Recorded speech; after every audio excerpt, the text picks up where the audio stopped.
Durant les 2 heures de la visite, les agriculteurs ouvrent leurs portes à des étudiants. Ces futurs ingénieurs agronomes sont venus dresser le portrait de l'exploitation. Leurs notes portent à la fois sur la structure familiale, le type d'activité, le bilan économique et les projets. Maintenant, avec l'environnement, tout ça, on voit plus sur des projets de méthanisation avec du fumier, tout ça. Mais bon, le gros problème, passer 2500 tonnes par an de fumier en méthanisation, ça engendre un investissement de 750 000 euros. Donc, on peut se raisonner au niveau de plusieurs exploitations, un groupement d'éleveurs. Ces 10 étudiants de l'AgroParisTech séjournent une semaine en Pays d'Armance. Chaque matin, ils organisent les 8 à 10 rendez-vous quotidiens. De binôme avec une personne sur la biodiversité, une personne sur l'organisation du paysage. En tout, une quarantaine de rencontres sont prévues avec des élus, coopératives et principalement des exploitations agricoles. Objectif, recenser les pratiques et projets locaux. Quels sont les débouchés, à qui vient collecter son lait. Donc voilà, on essaye d'avoir une vision globale sur son exploitation.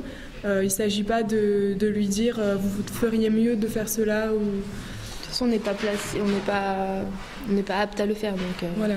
Ça dépend des agriculteurs, mais il y en a qui sont souvent habitués à avoir des stagiaires, donc à reprendre toute la comptabilité, les itinéraires techniques, etc. pour analyser et comprendre le fonctionnement. Donc ils sont habitués un peu souvent à expliquer leur exploitation.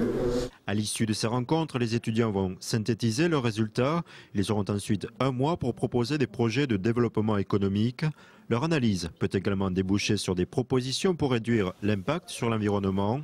Une démarche d'apprentissage qualifiée de formatrice, car très proche des réalités. C'est indispensable parce qu'il y a des tas de choses qu'on ne trouve pas dans les livres ou qui peuvent pas facilement être retenues. Par exemple, des paramètres humains, économiques, d'organisation aussi, qui font que on peut proposer telle action ou au contraire, elle va être complètement orthogonale à ce que les gens veulent faire.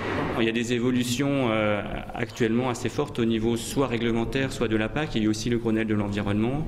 Pour l'instant, ces évolutions sont plutôt vécues comme des contraintes et pas forcément comme des opportunités, disons, à saisir pour se diversifier, pour changer les productions.